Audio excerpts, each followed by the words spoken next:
Now for a quick disclaimer. Nothing you see or hear on the flight deck is investment advice. Nothing said today is intended as investment advice. Those participating in today's discussion may have bought, held and/or sold the stocks discussed today prior to today's discussion and/or may do so afterwards. Remember, you are responsible for your own investment decisions, and if in doubt, you should seek advice from an independent financial advisor. Stocks can be high risk, and you may lose the entire amount you have invested.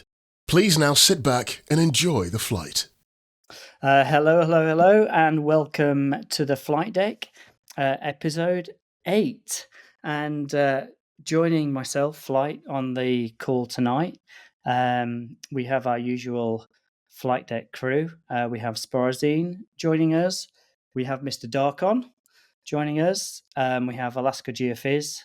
And also for tonight, we're really delighted to welcome Mr. Frank Richards, President of the Alaska Gasline Development Corporation, the AGDC. Thank you so much, Frank, for responding to our invitation to come on the flight deck. We're really stoked.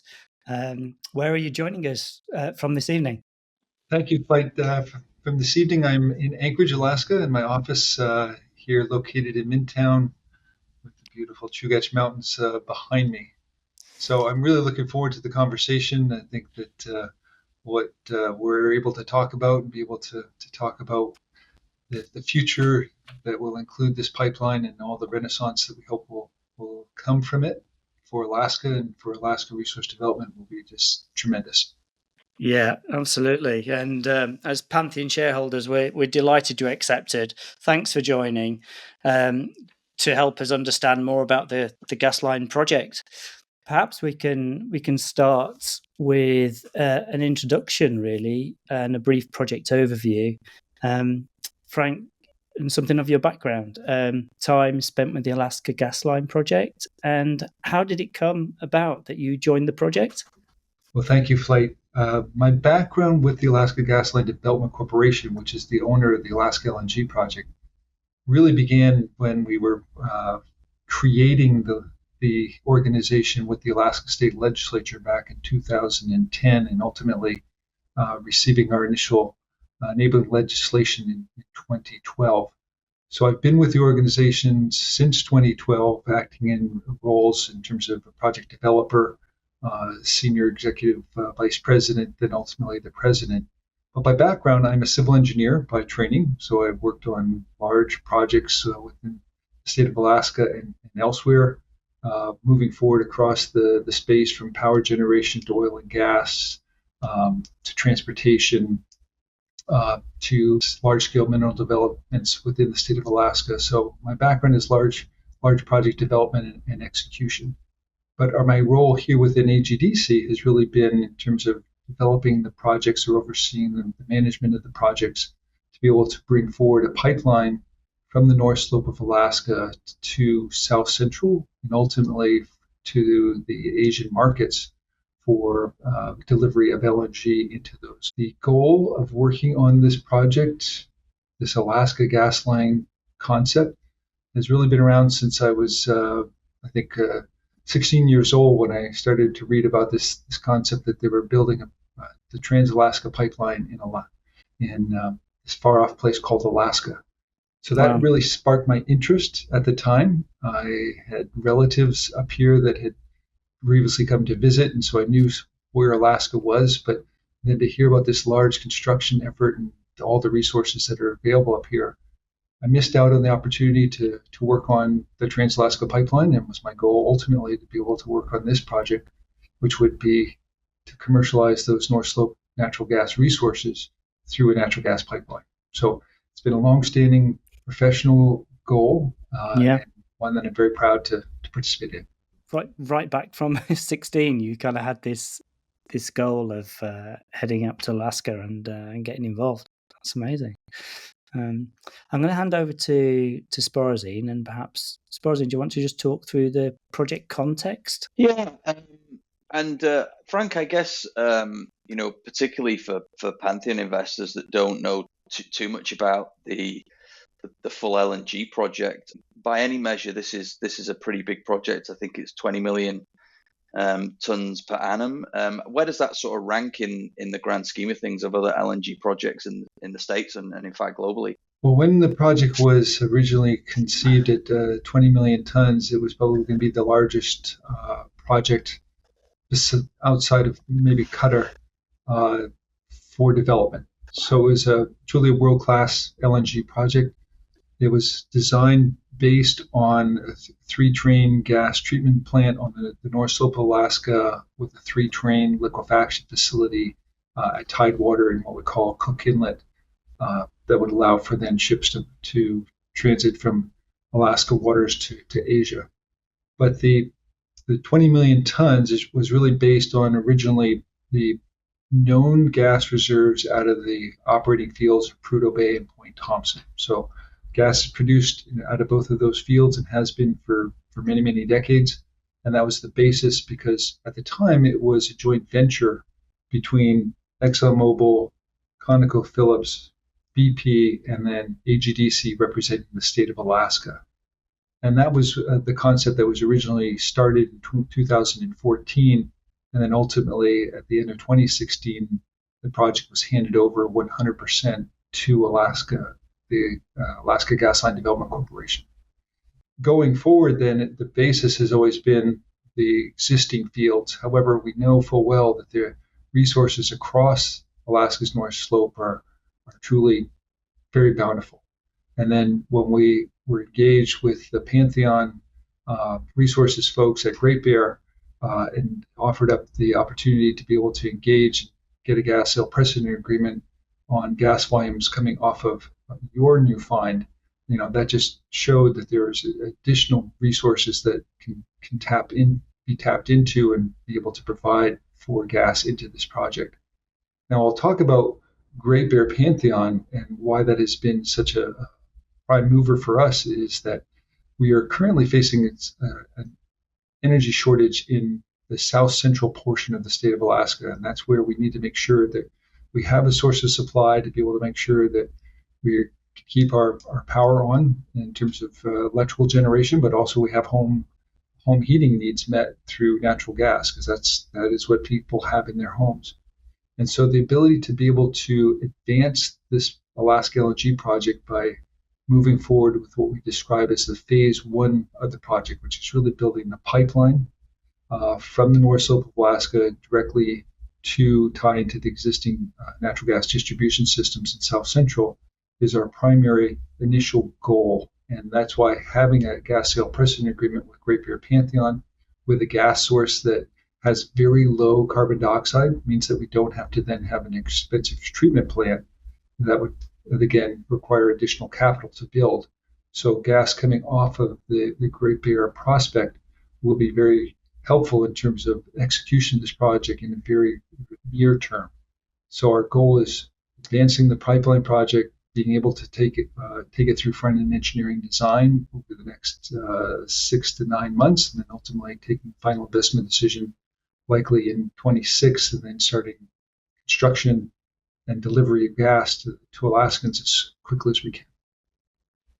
And Frank, I think we've heard there's so many benefits of both phase 1 and the full LNG project, and we'll talk a little bit about the Wood Mackenzie report shortly. But I was talking just before we came on with Alaska GeoPhys about the sort of pollution in Fairbanks coming from wood burning power, and I think a recent report back in 2018 stated that Fairbanks was one of the most polluted cities in North America. I presume burning natural gas versus their current power needs will have some significant environmental benefits as well going forward. You're absolutely correct. Again, it's unfortunate what I describe as our dirty little secret, but Fairbanks, the interior of the state of Alaska, is surrounded by wilderness and has very clean air, particulate matter for most of the year. However, during the wintertime, where it sits in River Valley, you have what are known as thermal inversions. So cold air gets trapped down below, warm air up above, And therefore, anything that is burned and emitted in the Fairbanks area is then trapped. So therefore, the particulate matter goes up and is some of the worst air quality within the nation. So that means that what has happened is the Environmental Protection Agency has really described it as an area of non-attainment. So they are looking to place on Fairbanks the federal requirements that they make sure that they are able to clean up the gas. Fairbanks relies on power generation from coal, from diesel, from home heating sources that could be wood or coal or whatever they find to burn. So that means that the particulate matter that flows out into the air is sometimes very, very dense. The sole remaining gas-fired power plant in the U.S. military resides at Fort Wainwright, middle of Fairbanks. And their goal is to be able to replace that. They'd ideally like to replace it with natural gas combined cycle power generation, but they need a source of gas. So that's why this phase one project, being able to deliver gas from the North Slope, specifically with low CO2 coming out of Great Bear, would be a great benefit to that air quality, and hopefully let Fairbanks citizens breathe a lot cleaner air in the middle of their deep, dark winter. Alaska GFIS, do you have a comment about pollution and how that might play out on the ground? Because for me, that's news to me, and I think that's really significant, actually.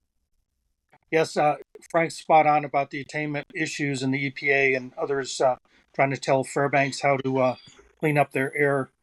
But the rail belt, which again, Frank didn't mention that by name, but basically connects Fairbanks all the way down to the power supplies around Anchorage and down the Kenai. It's difficult. People advocating for renewable energy.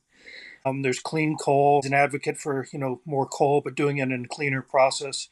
But this all comes together with, I think, a simple solution is bring that North Slope low CO2 gas down and tie into Fairbanks. I think there's a 30-mile or so intertie that would connect there.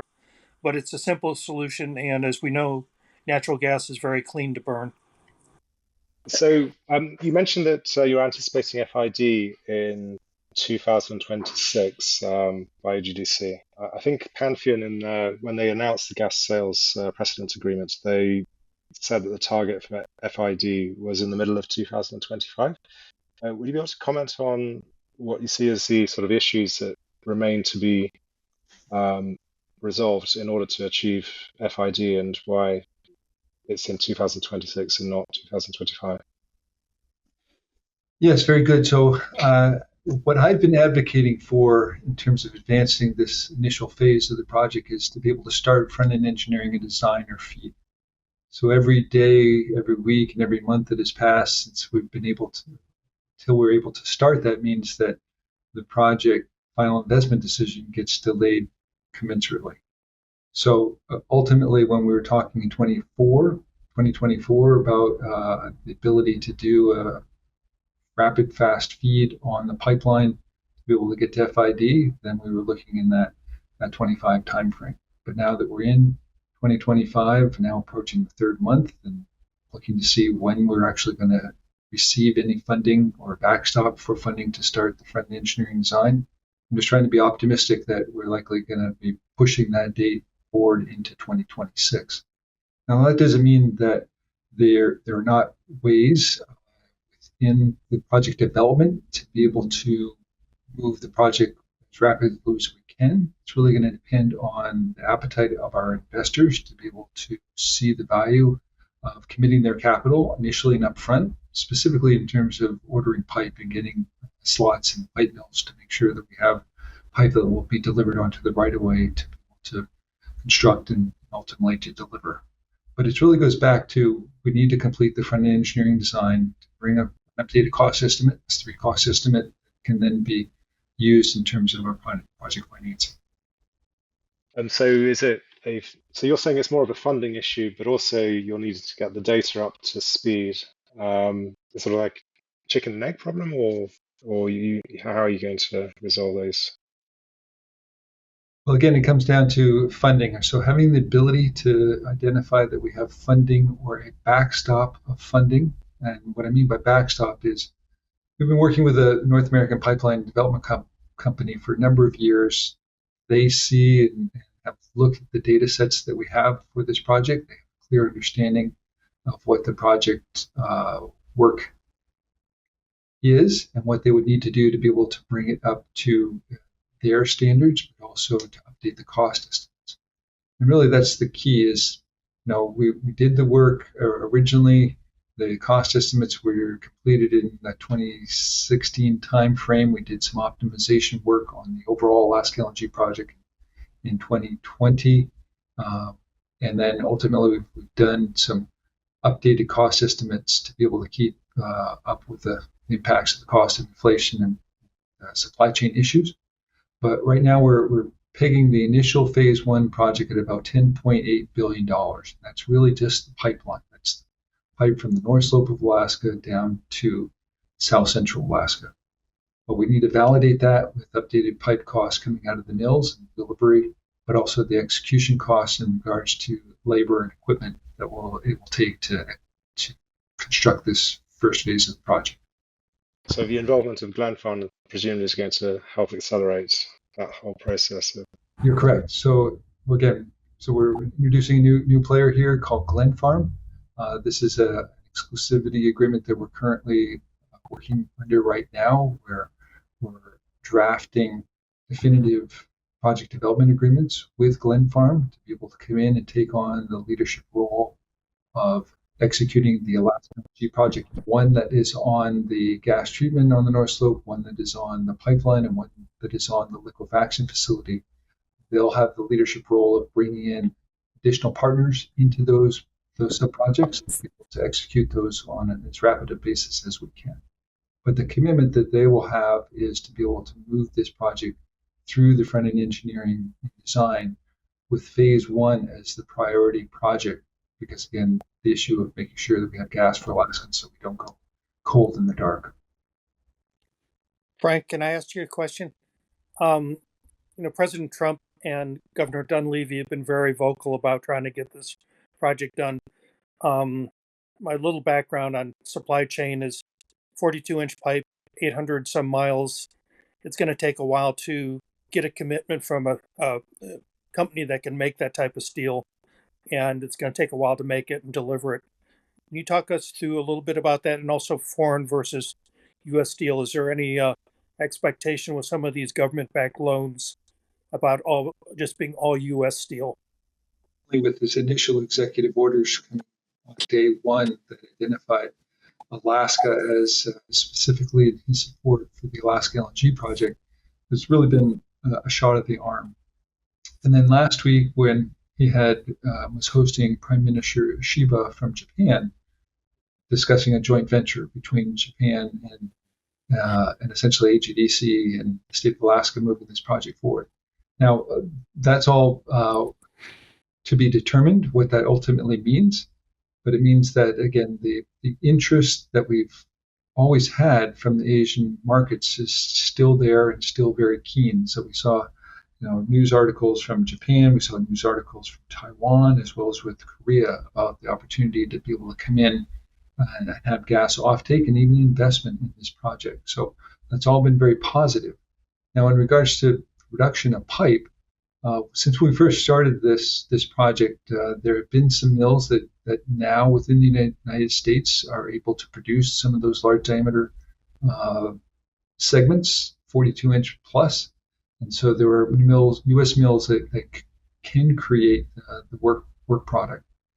How the impacts on tariffs will impact even foreign steel, that's yet to be determined. And that will be part of the conversation that we would have with the government, specifically if we had other host governments that wanted to participate and work towards investment.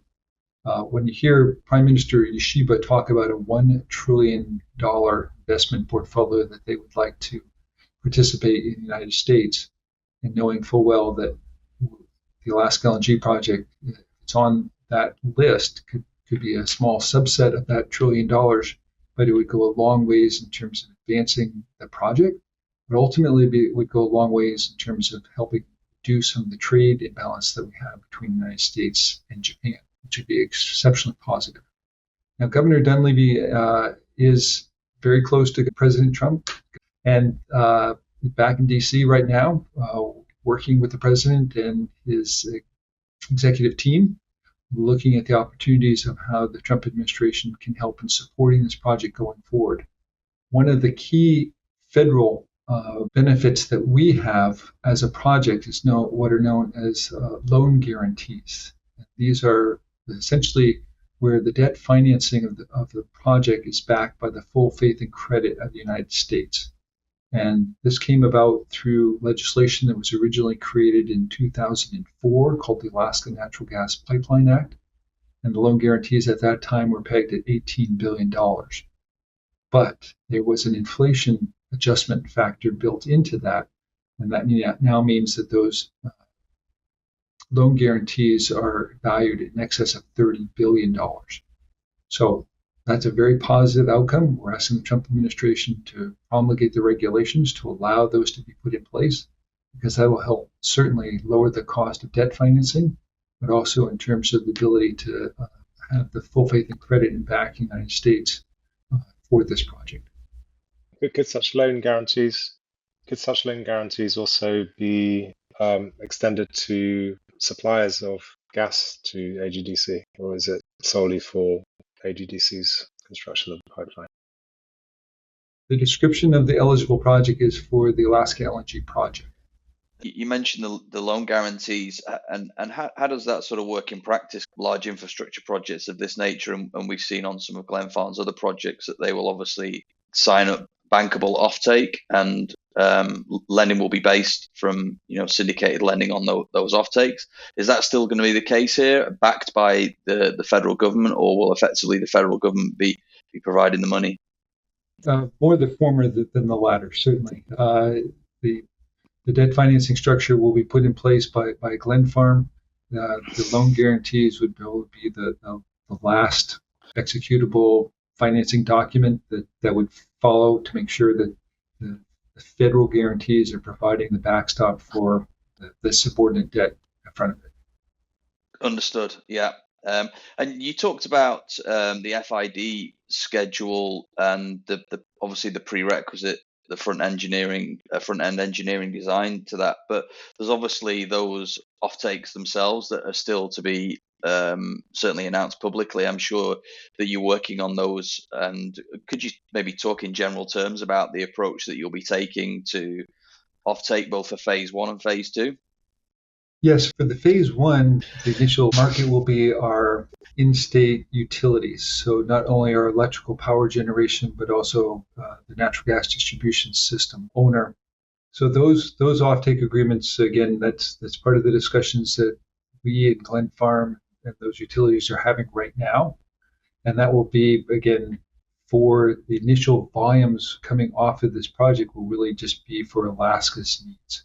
Now, that doesn't mean that if there are new developments that come on in the interim that want to sign up for capacity, would certainly love it, because the overall goal will be maximizing the flow through this pipeline, because we're going forward with a 42-inch diameter pipeline. And again, that is far more pipeline than is needed for Alaska's consumption of natural gas with our existing population and economic base. So that reliance on those utilities for those initial gas contracts is really key. They'll be structured in such a way that be long-term contracts, but it will have to meet the needs of the financing market to be able to underpin the project going forward. So ultimately, though, with the full AlaskaLNG project, ultimate production of 20 million tons per year, that's going to be based on offtake agreements with major utilities or investors from Asia. So we've been having those ongoing discussions. We have letters of intent, certainly from some of the largest LNG buyers within countries such as Japan and Korea and Taiwan. And so those are in place, and we just need to be able to move forward as we bring up to date the cost estimate, which will then help define what the overall cost is going to be for those contracts. And that will be very helpful in terms of underpinning the financing then for the AlaskaLNG project in total. Right, and how's it been over the course of the last sort of 6 months in terms of level of interest, particularly around the offtakes for phase two? I mean, we've seen an awful lot in the media, of course, with President Trump support for the project, and of course the meeting only just last week with the Prime Minister of Japan. And how's that all taken shape since the election? Well, actually, it was in place before the election when we started talking about the phase one project of developing the pipeline first. And we took that concept to Asia on our trip that we had with our United States Senator Dan Sullivan. We were in the countries of Japan and Korea and talking to not only LNG buyers, but also government officials in those countries. And it was really kind of an eye-opening experience for them because they've always seen this project with a pipeline being the largest risk factor for the project. People have a view outside of Alaska that building a pipeline across the state of Alaska cannot be done, even though we've built TAPS, even though it's been in operation now for 50 years. The concept of building a gas pipeline seems unfathomable to folks, even though we are fully permitted to execute the project. We build and design pipelines in the Arctic and construct them in Arctic conditions routinely. But that concept was an eye-opener that we would move forward and put in place essentially the backbone of the AlaskaLNG project in total with the pipeline. So that was a key inflection point where those folks in Asia then saw that Alaska was going to be taking on its own destiny to provide its own energy through a pipeline, and therefore with a significant de-risking of the project and their interest in terms of looking at this project for investment opportunities as well as for updating the offtake opportunities that they would have from this project has grown. And then ultimately leading up to with the president's re-election and then ultimately his executive orders coming out. Again, as you suggested, the press that we saw last week from Japan, Korea, and Taiwan, it's a wave of momentum that is continuing to build, showing great success for us in our ability to ultimately execute this project. Right, and I just sort of turning a little bit to the gas sales precedent agreement for phase one, which was signed, I think, in June in 2024. Do you have a sense on when that's going to be turned into a full gas sales agreement, Frank?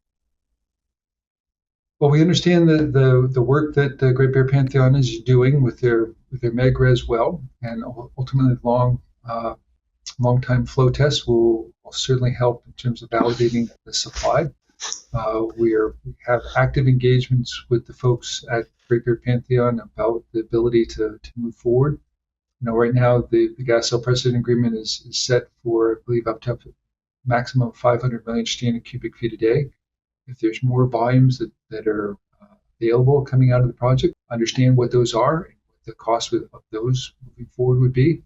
But right now, as I said, initially for phase one, the ability to have the source coming from Great Bear Pantheon is extremely beneficial.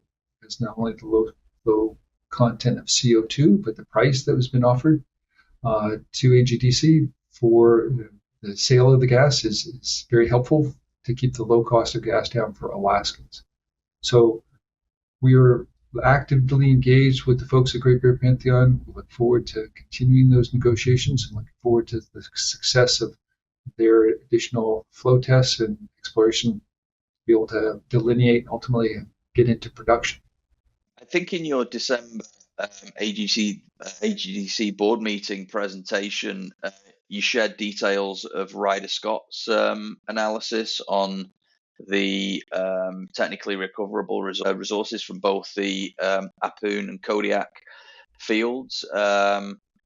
And I think there were some contingencies in that analysis. So I don't think we got access to the full analysis, but there was an excerpt from it in your presentation. I guess they were engaged by the state of Alaska or yourselves to really do that. Will you be re-engaging them to follow up once the MEGRES results are known?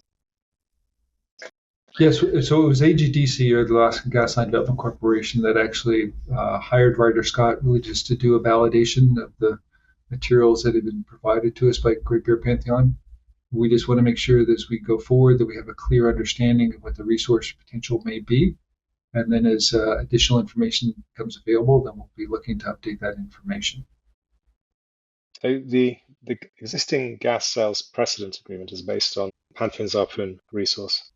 Why not do another one for Megrez, and why not get a definitive agreement done for the existing harpoon project, and then maybe another one for the Megrez project, assuming everything goes well?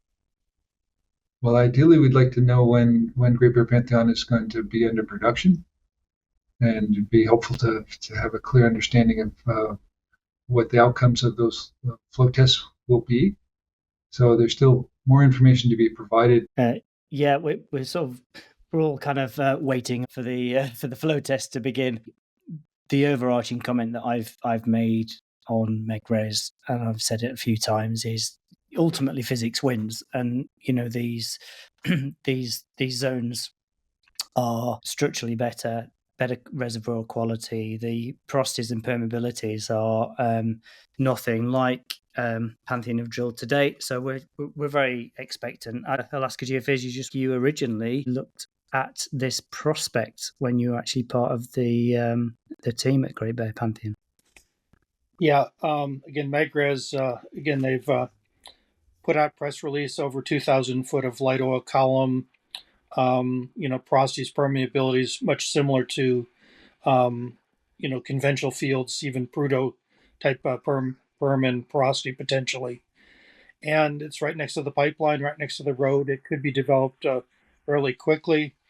I guess the only question is you're drilling under the river, the Sag River. So there'll be somewhat horizontal drilling to get to the reservoir targets. So it's not unrealistic to get that on very early. It's just the scale of it is. It could be, a billion barrels plus. It's 500 million barrels is a giant oil field, and this could even be bigger. But again, until we get the well test results, we won't know for sure. And the other good thing about the well test is we get gas oil ratios, which will tell us how much gas we'll be able to supply the gas line. Yeah, and whether in fact it is low CO2 content as well, which is so it's, from our perspective, Frank, it's looking good. we hope there's some good news, and of course it's just beneficial for everybody. What would be the key desirable outcomes from the flow test that you would? Well, what sort of? Can you give us some sort of numbers that you're hoping to see in the flow test? Well, you're asking Frank or me? I assume I'm it's asking me. Frank. I'm asking Frank. I already heard your numbers at Alaska. Doug, I don't think Frank's going to be drawn on that question. I can say that. I would defer back to Alaska GeoPhys. Well, maybe this is a point to ask about helium. I'm not expecting particularly helium in the Megrez well, but if it is there, how is the process to put in Pantheon's gas into the pipeline, possibly also with the Point Thompson and Prudhoe gas, and then separate out helium in the appropriate proportion, give back some value to Pantheon? Is it done at the LNG plant down in Nikiski, or would we have to do it actually before entering in the pipeline, strip the helium? That's a great question, and quite frankly, I don't know the answer to it. I mean, my understanding of helium is that, again, probably the most efficient would be at the liquefaction facility, where you'd have additional kit to be able to extract helium at the southern end. You'd be able to then have the opportunity then to sell into whatever market you have, as opposed to on the north end. So that's a detail yet to be determined. Can I ask one other question, Frank, on the composition of gas? At one time, I was led to believe that some of the Asian buyers wanted a bit of some things just besides methane, so they'd like a little bit of ethane, possibly a little propane in the gas, and they could then take it out for their petrochemical needs overseas. In your view, are we creating a pipeline that's really just methane with CO2 less than 3%? So the goal, I mean, the interest has always been there for those higher end hydrocarbons, but again, it's the ability for the in at least out of Prudhoe Bay and Point Thompson, for the producers to be able to provide those. My understanding is they're using those right now as they can for EOR, but then also any of the NGLs that they can push into the Trans-Alaska Pipeline for sale, they're maximizing their profits. Okay, thank you. Frank, a question around the agreement with Glenfarne, and obviously that's not been signed as a definitive agreement yet, but we understand if and when it does, that the state will retain a 25% share in 8-Star Alaska. And how do you see that evolving as you pass towards FID from a financing point of view? Do you think that you'll retain your 25% share and fund your share, or take some alternative approaches to your ownership going forward? So what you're referring to is what we call the subsidiary that was created by the Alaska Gasline Development Corporation. The subsidiary is called 8-Star Alaska. And that's really the project co or holding company LLC, where all the assets of the AlaskaLNG project currently reside. And why that's important is because permits that we received for this project were for an integrated project, meaning all 3 sub-projects were part of the overall federal authorization. And that's very important because under the section 3 of the Federal Energy Authorization, that means that all of the permits are tied together for all the various sub-projects. So beneath that holding company, we've also created a series LLCs, one for each of those main sub-projects: the gas treatment on the North Slope, pipeline, and the liquefaction facility. And AGDC is going to retain 25% ownership rights at that project code level through front-end engineering and design. So cost of moving forward through front-end engineering to get to final investment decision is going to be borne by the developer, Glenfarne, and any additional partners that they bring into the project. At FID, what we have done is retained the option for the state of Alaska to invest in any of those sub-series LLCs. So within Alaska, there's been hand-wringing and armchair quarterbacking that have said we should have been partial owners of the Trans-Alaska Pipeline.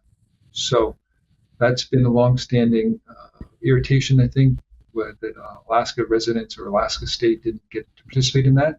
What we're doing is reserving the right for the state of Alaska at final investment decision, should it want to and should it have finances available to it, to invest in any or all of the sub-projects. That'll be a key decision of the Alaska State Legislature and the gubernatorial administration. Right, and that'll come around when you get towards final investment decision, yeah? Correct. Good.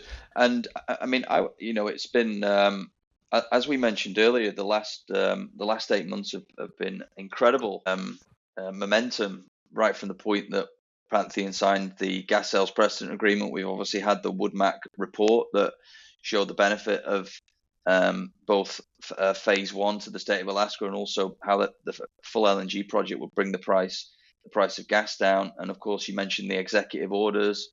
Of course, the visit last week of the Japanese Prime Minister. What are we sort of looking forward to over the course of the next 12 months? Where do you see the sort of big highlights coming? Feels like there'll be quite a lot if you carry the momentum forward. For us, again, the support by the federal government in terms of engaging and bringing in continued investment and offtake opportunities will be extremely valuable for us.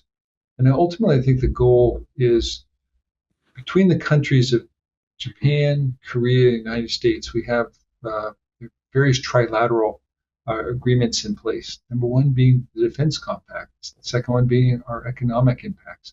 Those two go hand in hand, and the ability to provide energy into those particular countries from a North Pacific neighbor such as Alaska, I think will be very, very positive in regards to ability to show that those countries are looking to America to provide for long-term stable energy from a sovereign country that has the rule of law, can be relied on throughout our compacts to be able to provide continued economic opportunities, but also the defense compacts that we have in place for actual production protection. On the question of giving the Alaskans the option to participate in the AGDC project post FID, are you thinking about potentially maybe one day IPOing AGDC or giving, for example, doing an distribution in specie to Alaskans of shares in AGDC? Is that something that could be contemplated? That was part of the original enabling legislation direction to our Department of Revenue, who have the mandate to look for a vehicle for Alaskans, Alaskan businesses, Alaskan corporations to be able to come in and invest in ways within the AlaskaLNG project to participate in its success. So you touched on the regulatory environmental stuff. So how do you see AGDC helping Pantheon address the environmental impact statement hurdle that it will need to resolve in getting through to its own FID? I would look toward the executive orders that President Trump has put out directing, again, his organizations to move forward expeditiously in terms of their environmental reviews, and specifically in terms of environmental reviews for energy projects. Do you now, because of the support from the Trump administration and the executive, do you see the timelines for obtaining EIS approvals having shortened now, or would you still say that there's more or less the same as before? I believe under the Trump administration that you're going to see shorter timeframes for the execution of the environmental impact statements. Yeah, that's good to hear. Could I just ask a quick question, Frank, about the gas sales precedent agreement that the AGDC signed with Pantheon? There's obviously about phase one. There's been quite a lot of chat amongst kind of our shareholders. Just ask a straight question: does that preclude Pantheon from participating in phase two? No, I would say not. It's going to be, when we look towards the gas supply to feed into the project, we'll be looking at all the opportunities on the North Slope to provide gas. Thank you. Can I follow up that question a little bit? As an explorationist in the North Slope, we've really not looked for gas because there's no market for it. But Anadarko and other companies have been down in the foothills with the Alaska Slope Regional Corporation, thinking about gas prospects and bringing it, someday into sales in the pipeline. Would you say that now, with the commitment of Pantheon's 500 million cubic feet of gas, and what potentially Prudhoe and Point Thompson provides, is there really space to bring in additional explorers gas in the future? And how would that work? Well, again, really depends on the carbon dioxide content. So I'll go back to the design basis for the AlaskaLNG project, which is really founded on Prudhoe Bay and Point Thompson gas at a 75-25 split. So that gas treatment plant in Prudhoe Bay was designed to then handle that mixed gas stream and be able to provide then LNG quality gas. If we have other suppliers south of that have lower content CO2 that can provide and meet the LNG quality spec of the pipeline at that point, then what it really means is that you have to look at potentially additional compression to be able to move those additional volumes, and then look downstream at the liquefaction facility to see how much efficiency we're likely gaining off of those original production trains over nameplate. Because what we're seeing now off the U.S. Gulf Coast is truly amazing. If they're coming in with these modular mid-scale LNG units, and they're seeing 25 to 30% efficiency rates above nameplate. So for us, that would equate to an additional 5 to 7 billion tons of additional capacity. That would be fantastic. That's unbelievable. Yeah.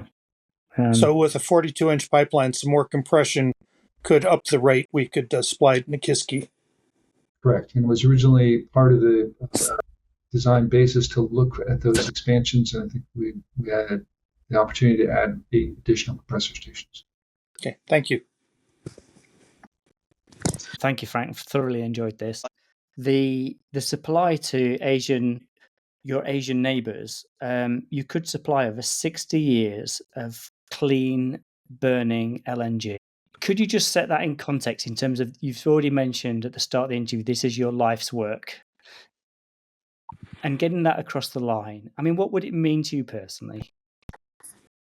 It would mean that not only my children, but my children's children would be able to see the benefits of this project, providing truly an economic engine to the state of Alaska that I was fortunate enough to come to Alaska and experience as a young man. Without this project moving forward, I do not see the future is bright for Alaska, because we'll be looking at importing LNG, we'll be looking at higher costs of energy, and we'll be looking at very challenged economics in terms of any project development forward besides oil.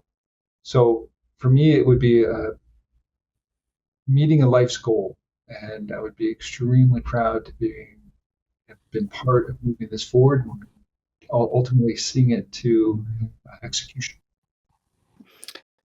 We've been honoured to have you on, Frank. Thanks so much. Been really informative and enlightening. Thank you, John. Thank you, Frank. All right, we'll talk again. Take care. Bye. Thank you from all the crew here at the Flight Deck, and hope to see you soon over at Flight's investment server, sharing industry insights for the good of all.